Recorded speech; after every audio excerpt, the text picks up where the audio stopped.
네, 뉴스를 보다 시간입니다. 최근 지역 축제가 많이 열리고 있는데 이 바가지 요금 때문에 논란입니다. 그런데요, 외국인들이 많이 찾는 이 서울 명동거리 있잖아요. 여기도 이 노점 물가가 말 그대로 장난이 아니라고 합니다. 사회 일부 최재원 기자와 알아보겠습니다. 자, 최 기자. 최 기자가 어제 직접 명동에 다녀왔다라고 들었는데 일단 외국인들이 다시 명동을 많이 찾고 있습니까? 네, 어제 그러니까 주말이었죠. 일요일 오후 2시쯤 명동을 다녀왔는데요. 네. 그야말로 인산인해였습니다. 휴일을 즐기러 온 시민들도 많았지만 단연 눈에 띄는 건 외국인 관광객들이었습니다.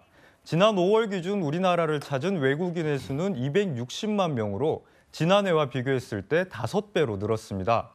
코로나 엔데믹 이후 돌아온 외국인 관광객 덕분에 명동 상권도 활기를 되찾은 겁니다.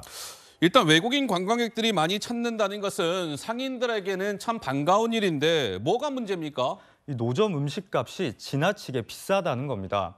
이 화면을 보시면요. 네. 제가 어제 직접 구매한 음식들인데요.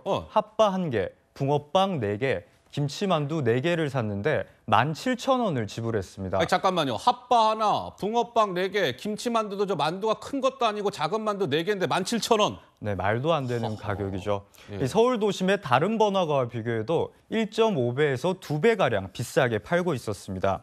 또 오징어 구이는 12,000원, 회오리 감자는 5,000원으로 고속도로 휴게소보다 약 2,000원씩 비쌌습니다. 그런데 진짜 누가 봐도 저거는 너무 비싸다 이런 생각이 안 들 수가 없는데 외국인들 반응은 좀 어떻던가요? 네, 제가 어제 또 직접 외국인 관광객들도 만나봤는데요. 먼저 들어보시죠.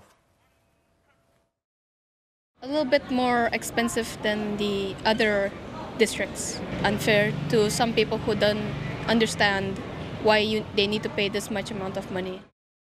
I came here maybe 3 or 4 times, I think, at most, too. I do think it's quite on the expensive side. It's quite double, I'd say. 네, 두 사람 모두의 명동 노점 음식이 다른 곳에 비해 비싸다고 느끼고 있었습니다. 비싼 가격뿐만이 아닙니다. 일부 가게에서는 음식값을 아예 적어놓지 않았고 예. 카드 대신 계좌이체나 현금만 받는 곳도 있었습니다. 한국말이 서툰 관광객들에게는 특히 불편한 부분입니다. 자, 외국인 관광객들이 이제 이런 일을 겪다 보면 우리 한국에 대해서 부정적인 인식을 갖게 되지는 않을까, 그런 안 좋은 감정을 가지고 다시 돌아가지는 않을까, 이런 게 걱정이 되는데 좀 어떻습니까? 네, 맞습니다. 가장 걱정되는 부분이기도 한데요. 실제 SNS에서는 K-바가지라는 말이 나올 정도입니다. 얼마 전에도 한 유튜버가 명동 노점상에 이 바가지 경험담을 올린 적이 있는데요. 댓글을 살펴보니 한국 이미지를 훼손할까 봐 걱정된다. 한국인들이 명동 안 가는 이유가 있다면서 명동 물가를 비판하는 글들이 적지 않았습니다. 현장에서 만나면 시민들도 비슷한 반응이었습니다. K-팝 때문에 유행도 한국에 대한 이미지가 좋아지고 있는데 이렇게 덤태기나 바가지를 씌우면은 한국에 대한 이미지가 안 좋아지지 않을까 걱정되기도 합니다. 제가 명동 상인들도 만나봤더니요. 최근 식용유 등 원자재 가격이 올랐다고 해명했습니다. 다만 주로 외국인 관광객으로 상대하니 다소 비싸게 팔아도 장사가 된다는 점을 고려할 수밖에 없다고 설명했습니다.